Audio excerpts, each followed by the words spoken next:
Welcome to A Court of Transformation and Awakening. I'm Lorrie Gray. And I'm Amanda Grace Harrison. And in this episode, we're discussing chapter 26. 26, which is not the chapter I was thinking of when I was excited at the last episode. I'm like, 26. Some big stuff. It's still exciting stuff. It is exciting. It's just not giddy exciting. It's not, no. At all. There's some very giddy stuff at the opening. And then not. I could just swim in the opening of this because it's so cute. It's so fun, and I love Lucian being there as the third wheel. Anything on that first page, there's so much cute stuff. Yeah, like same thing. Like we're still writing that, this high, everything's cute. I love her, again, as we're seeing her become bolder and we're seeing more of her humor come out. And she's talking about, like, it seems like he's looking at her to see if she has any regret. And she just comes right out with, like, you bit my neck on fire night. If I can face you after that, a few kisses or nothing. Which then... And then he's nothing. Nothing. His eyes flicked to my lips. Lucian shifted in his seat, muttering to the cauldron to spare him. I love that. And he's like, Lucian, it's such an obvious. He's like, oh. And then he's like, guys, I'm trying to eat. I'm trying to eat. I'm gonna lose my breakfast. Come on. So at this point, they like each other and it's very public. But again, this moment for Feyre, like I appreciate so much in movies and in books and things whenever I appreciate directness. Like, yes. I just do. So I love this, and especially after her being so negative and hard on herself, that we're seeing this come forward. And I have to read this just because I can't read it with a straight face, and that makes it so much more fun.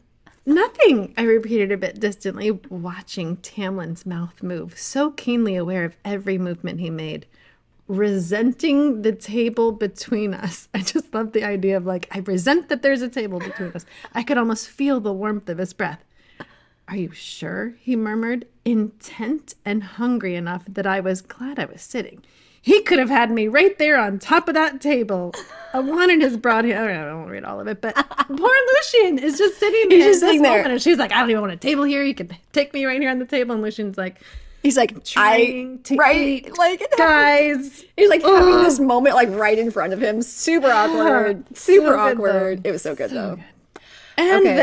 And oh my gosh. And then major shift. Damn it. Oh my gosh. Just okay. Swim in the romance for a minute. No. Yeah, no. Now we find out that 24 younglings have been taken out.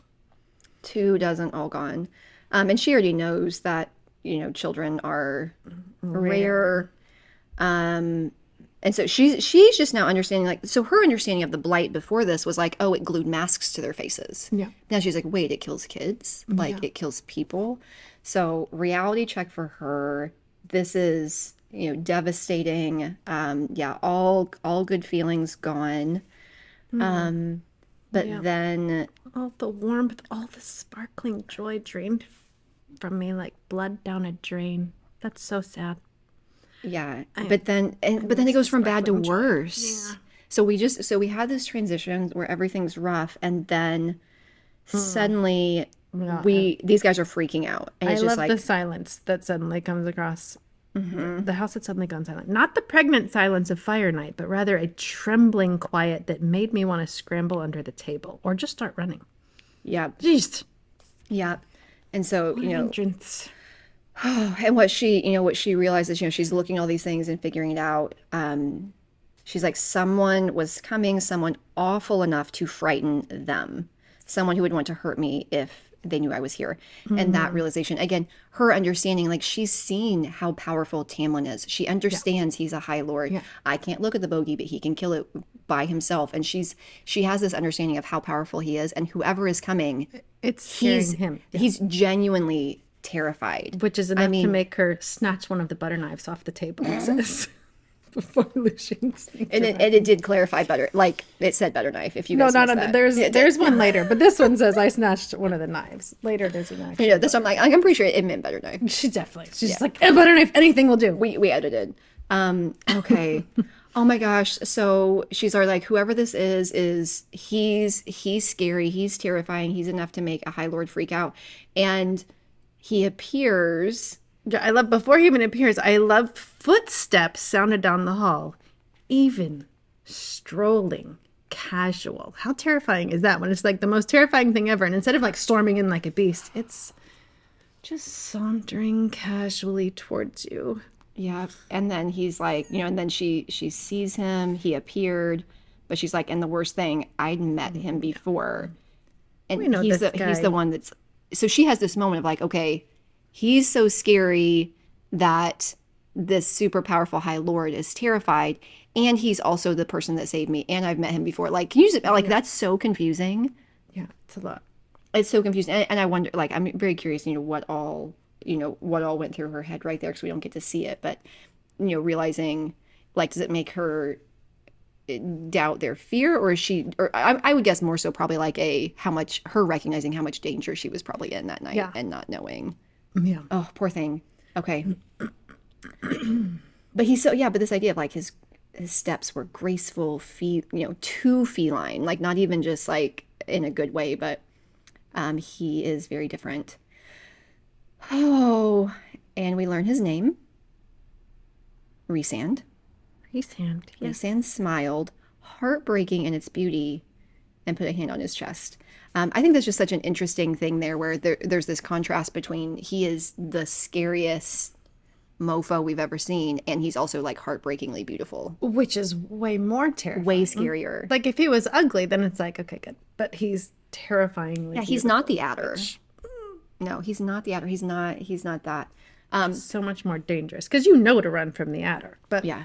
but this guy, not so much. Okay, and so we were talking about this chapter. I'm like, I don't know how many deep thoughts we have about the rest of the chapter, but we keep getting bits of the rest of this chapter is scattered with information that's important and also more questions. Yeah, and So we don't understand. we don't understand half of it. We do find out right here that Tamlin and Rhysand, they have history. Right. He's like, they I haven't don't. seen each other for 49 years. So it means that 49 years ago they did see each other. They know each other's names. Like there's like we're getting the idea that there's history here.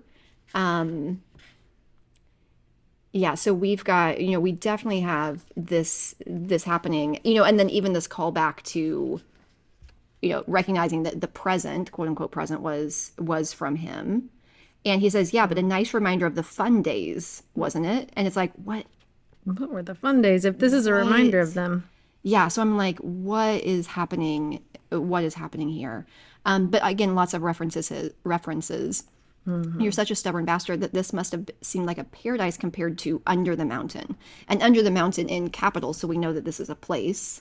Yeah, and all these things, 49 years, no attempts to save yourself or your lands.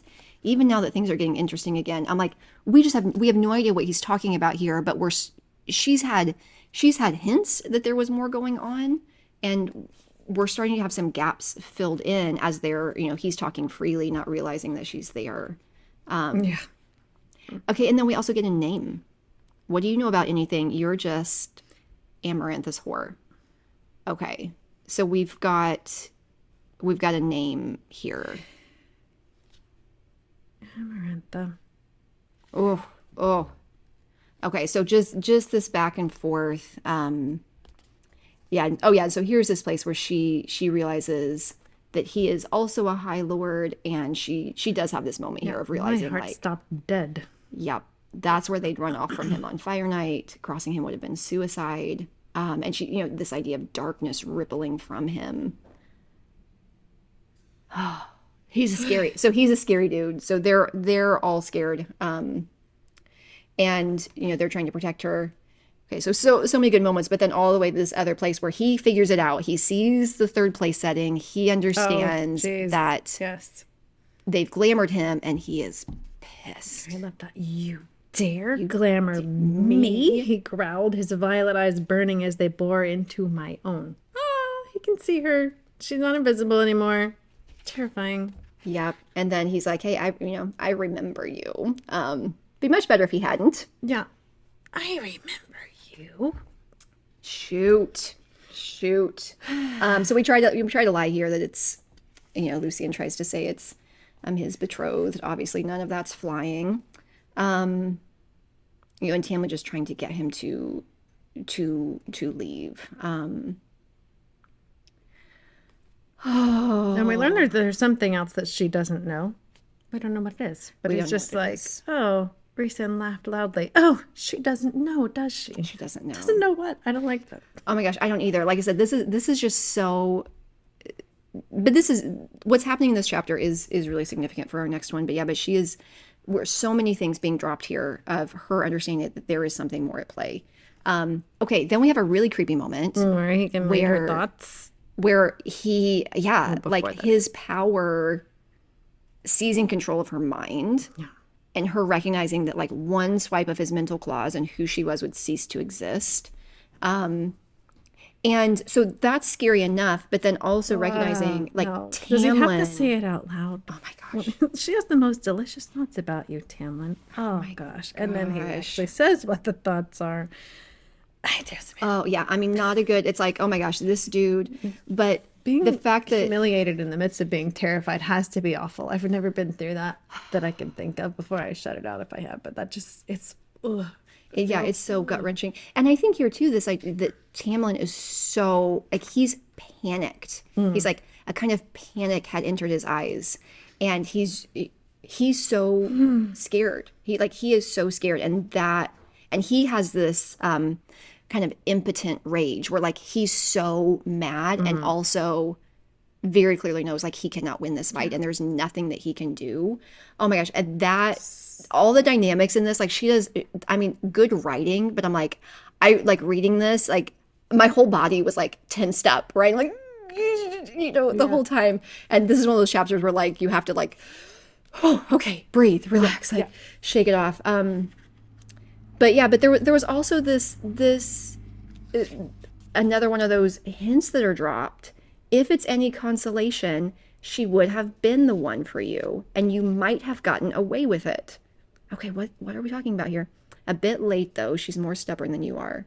Yeah, again, just more questions than answers here, where she's not understanding all of this. Oh my gosh! But this same play, oh gosh, at the end here, where Tamlin is to the point of saying, "Please," and he points to the ground. So Rhysand pointed to the ground and his smile became vicious. Beg, and I'll consider not telling Amarantha. Not not a happy moment. Not a happy moment. And he does. He does. He does.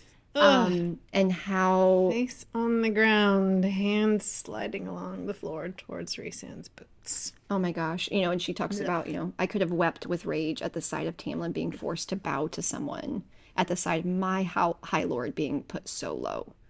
And then he makes Lucian do it too. Oh my gosh, this is such a terrible moment. Oh, I hate it. This was funny though. I'm going to keep this really vague because I don't want to give away names or like anything that could ever come back to like an actual person, but somebody that I'm close to told a story of them being in high school, and honestly there being kind of an experience like this where it was like the three of them, like the person that I know and their brother and a friend being in this situation where I think I'll probably get some of the details wrong, but that's good because then it definitely never ties anybody, but sort of like walking home and being come upon by a group of like a larger group of bullies, like threatening violence and creating one of these moments in real life where it's like being forced to, I think it was like kiss their shoes or do something really difficult. And the story of being like how it impacted that person like after that, like that they never got over. It's almost like that like that impotent rage and like the shame and the embarrassment and the like the like I should have done something, and like how it really was like a turning point in their life for the worse, like that they never really quite got over it because it was so deeply painful. Anyways, I'm like, oh my gosh, this stuff like happens in real life, not with like claws that dig into minds, but anyway, when I read this I'm like, oh my gosh, I know stories of that happening in real life to people, and I think anybody who's experienced that, I just can't even I mean I've experienced similar things but not quite to that extent, but this was so hard for her to watch. Okay, and then so let's just get past that. Like, gosh, I can't even breathe. So But even at the end of this, after all that, he's like, yeah, maybe I'll tell her, maybe I won't. Ugh. Thank you. That's so helpful. And then the significant moment of like, what's your name? And What's your name, love? It's such a your name? disturbing way to ask for such a creepy guy to say, what's your name? Like, he's a sweet little British lady. What's your name, love? One number two. And but it's such a horrible, Well, and I think that's the disturbing part is like we're over here like we can barely read it, and it seems like that he's unfazed by everything that just happened, and like that, like to be able to be unfazed by that kind of cruelty is part of what makes this person so terrifying. Okay, now she recognizes, like she has this whole dialogue, like if I give them my real name, it's going to be worse. He could find my family, but if I hesitate too long, he's just going to, pull it from my mind anyway. And so she just blurts out the first name that comes to mind, Claire Better. Okay. Well, this was entertaining. The most fun I've had in ages, actually. Ugh. I'm looking forward to seeing you three under the mountain. I'll give Amarantha your regards. And then he just vanishes. Ugh. Well, we're going to have to go have a dance party after this. Oh my gosh. I'm like, well, I'm glad that he thought this was entertaining. It was entertaining. I'm not glad he found this entertaining. Well, I'm like, well, at least somebody did. I did not. This was one of those chapters where we needed it. It was, and I mean, you have to, this is kind of like movies, like where sometimes you watch a movie and somebody's like, did you like it? I'm like, there are movies out there where I'm like, it was a quality film. It was well written. Well done. It was everything about it was well done. And there are films out there where I'm like, that was a film that needed to be made. But did I actually enjoy watching that? No. And then this one, I'm like, this was good writing. Everything about this is excellent. Did I enjoy it? No, but we weren't supposed to enjoy it. But good job, Sarah J. Unless you're Rhysand, and then you should really have enjoyed that. But good job, Sarah J. Maas, in being able to evoke those kinds of emotions in our readers. Okay, well, thankfully that chapter is over. And we get to move on to the next one in chapter 27. Thank goodness. Ooh. Thanks for watching, guys. And we would love for you to join us over on our Circle community at ACOTA. That's ACOTAA.circle.so, where you can jump in and get more involved with this whole adventure we have with this whole community read through with benefits. More benefits over there. We'll see you there. Bye. Bye.